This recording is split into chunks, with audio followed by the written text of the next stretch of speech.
What is up, bros and broettes? I'm Inkslasher, and today we're going to be talking about the Black Ops 4 multiplayer beta, which I actually got my hands on a little bit early. Activision gave me a code, so I got to play the beta a little bit earlier, and at this point I've played about 5 or 6 hours. I'm level 23. I've made some classes, tried a bunch of different things, and what I thought I would do is I would just give you my first impressions of everything in the game, because since the pre-alpha build that I played way back in May, a lot has changed. In fact, I'm probably going to make a separate video altogether talking about everything that they've changed since then, because it's a lot, but I thought I would just give you my first impressions of the entire multiplayer beta so far. So as far as a brief overall opinion of what I think of the beta, so far I'm absolutely loving it. It's the most fun I've had in a Call of Duty game since Black Ops 3. What can I say? I love Treyarch games. Now, if you guys can't get your hands on the beta and want to try it out, fortunately enough, I actually have a couple extra beta codes to give away, and all you have to do if you want to win the beta codes, first of all, leave a like on this video. On top of that, leave a comment down in the comment section below that just says Black Ops 4 and be subscribed to the channel, and you can win the beta code. I will get in contact with you. I'll either message you on YouTube, which is now apparently a thing again, or find you on Twitter or something. I'll find a social media account linked to your channel. So like I said, my experience with the beta so far is absolutely fantastic, and I thought I would just give you guys my opinions on it. Because so far in the beta, I've been having a lot of fun, but at the same time, I still think there's a couple things that they need to fix that are a little bit overpowered and aren't necessarily perfect, but hey, that's why we have a beta, and so they can fix things going into the final launch of the game.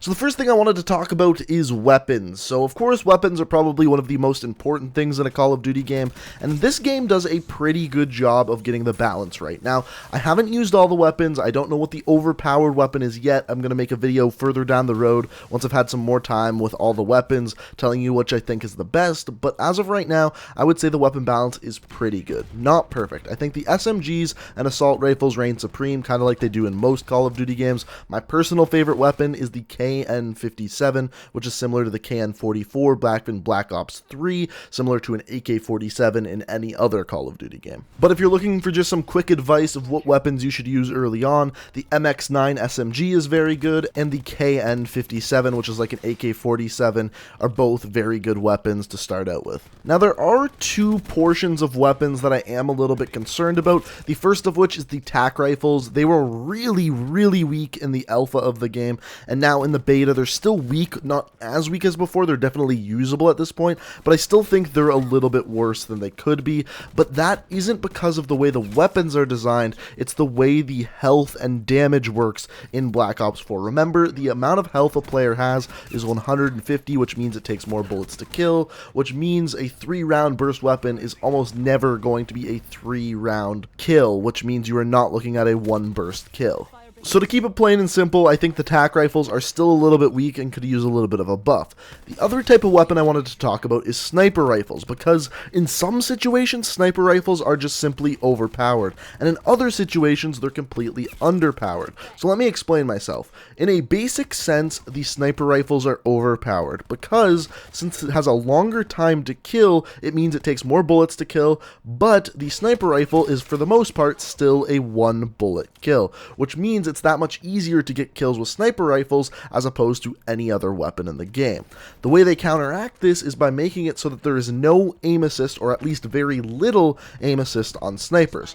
On top of that, there are different ways of counteracting and beating sniper rifles, for example, by overhealing with one of the healer characters, or by using ballistic vests, which is an ability we're going to talk about in a little bit, that when you spawn in, you get 50 extra health, which means the only way a sniper can actually kill you is by getting a headshot. So for your everyday average gunfight, sniper rifles are very good, but there's this odd bit of inconsistency, because if your enemy for some reason has a little bit extra health, all of a sudden you're almost never going to get a 1-bullet kill, and it makes this really odd area for snipers throughout the game.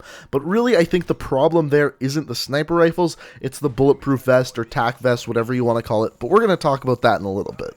But the basic way to look at it is anywhere where you're designing a game that there's all of a sudden inconsistency, where all of a sudden a weapon that should be a one bullet kill while you're shooting someone in the middle of a chest is not, is probably a problem. Now before we talk about the body armor, ballistic vest, whatever you want to call it, I wanted to address time to kill. This is something I've heard all over Twitter, a ton of people talking about.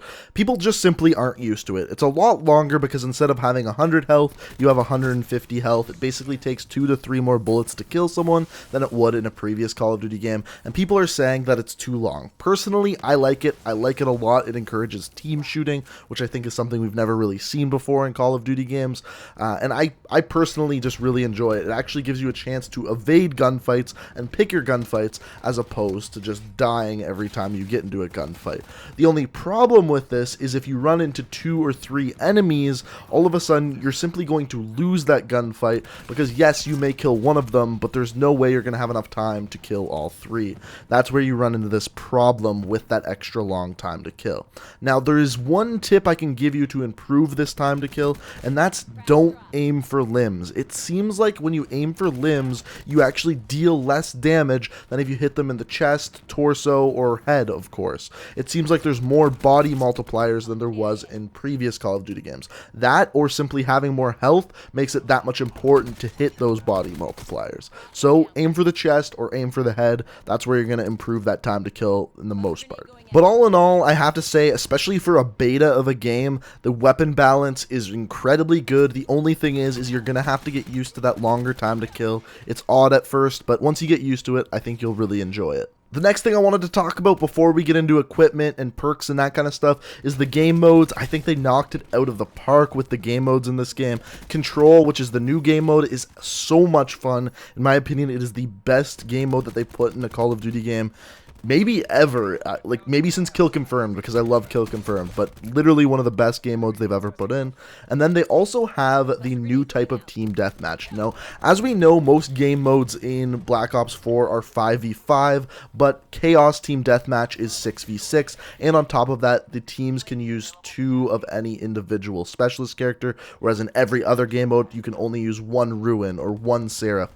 In this game, you can use 2 of every specialist character. So I really enjoy that. I think Team Deathmatch should be 6v6 in Black Ops 4. I think it's just a little bit too slow 5v5, and then objective game modes work perfectly 5v5. So as far as game modes go, as of right now, they're doing an incredible job with that. Now next up, I want to talk about equipment, and in my opinion, there's 2 pieces of equipment that you're either going to use one or use the other. The first of which is Stim Shot. This allows you to heal faster, more often, and while you're healing, you can use your weapon. In my opinion, this is the best piece of equipment in the entire game. If you're not using this, you're at a disadvantage. In fact, it was even stronger in the alpha, and they nerfed it. They made it so you couldn't heal as often, but still, I think it's the best piece of equipment in the game.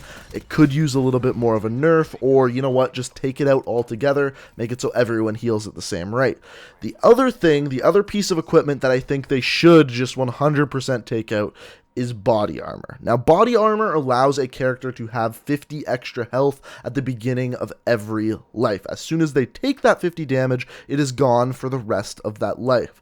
The problem is it adds this inconsistency to the gameplay where you're used to killing someone in, let's say, 4, 5, or 6 bullets, and then all of a sudden you run into someone with body armor, you're looking at 6, 7, or 8 bullets to kill that person.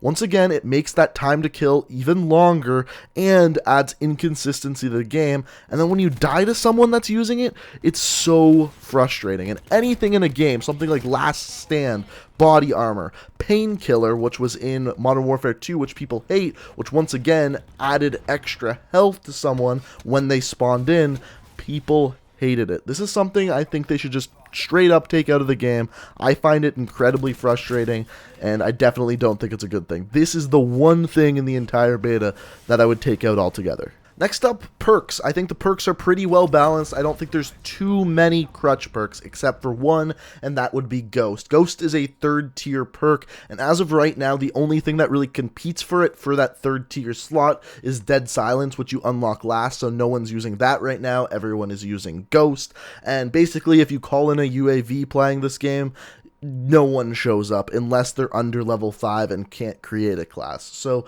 this is something I think they need to address. They need to put something that's going to compete with Ghost in that third tier slot, which could be Dead Silence, but what I think a lot of people are going to do when it comes to create a class is simply use a wild card and run both Ghost and Dead Silence once the game is fully released. So once again, the way to fix this is by adding another really good perk into that third tier slot. Make it so by using Ghost, you're at a disadvantage and don't get another perk. Now the last thing I want to talk about, and in my opinion the most important thing to talk about in this entire video, is the specialist characters. They're putting a huge influence on the specialist characters, as for most game modes only one person can use an individual specialist character. On top of that, in this game you seem to earn your specialist weapon a lot less frequently, so there's a lot more emphasis upon it, using it properly and that kind of thing.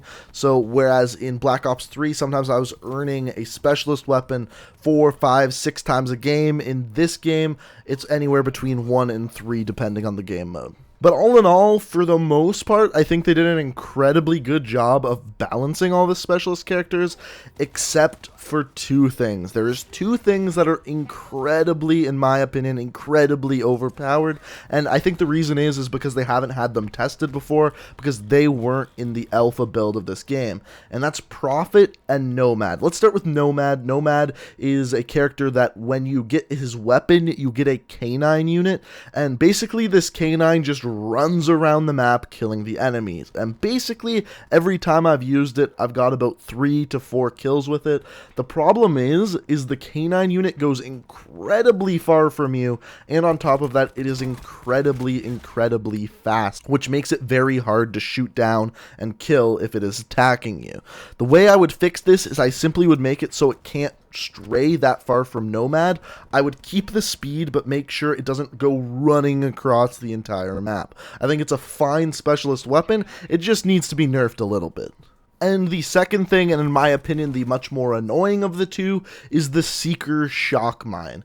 In my opinion, this thing needs to be nerfed to all oblivion. This thing is ridiculous. Basically, it's an HCXD that Prophet can put down several times throughout a game, and basically it just zooms throughout the map, finds an enemy, and shocks him. It's like a heat-seeking flashbang that keeps the enemy in place for what seems like 5 or 6 seconds, and then you can just run up and kill them as the enemy really can't do much at all. Now, there is a way that the enemy can kind of counter it, and that's when it gets shocked. You can press square, and it makes the amount of time that they're shocked for a little bit less. But still, this thing is incredibly annoying, and I think it can be nerfed in a couple ways. Either make it slower so it's easier to shoot, or make it so it can stray less far from Prophet, or just many ways. But I can tell you already that people are going to get frustrated with this thing because, like I said, it's a heat-seeking flashbang that's flash lasts longer than a normal flashbang. It's really annoying, and I think they should really do something to either nerf it or tone it down or just something along those lines. And the other thing I wanted to point out that is if you go to the menu and actually go and click on the specialist characters and then pick any of them, there's actually 4 empty slots under their bio. Now I'm assuming that this is where you unlock hero gear and kind of skins for the specialist characters when the full game is released, but as of right now we really don't know what this is, but I'm sure we'll find out in the future. And also, if you're at the main menu, you can see where you can normally click on multiplayer. You can see kind of 4 other options. I'm assuming that the other options, the one to the right of multiplayer is zombies, the one below that is battle royale, and then the one to the left of that, I would assume, is whatever the specialist story missions are going to be, which we'll find out upon the full release of the game. But as far as my first thoughts on the game go, do I think it's a good game? Am I having fun playing it?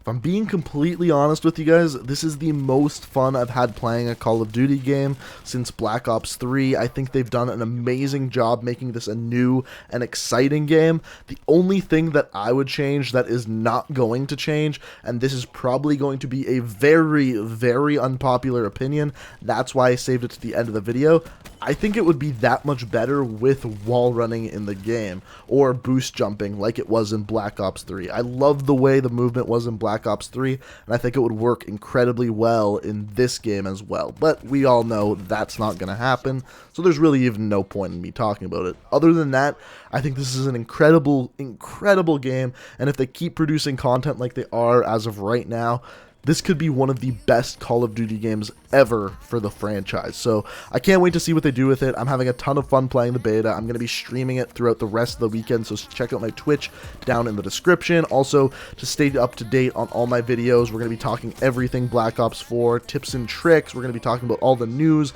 to do with it coming out and what they're adding to the beta and everything in between. So if you want to stay up to date on that, hit that subscribe button. But guys, I hope you enjoyed the video.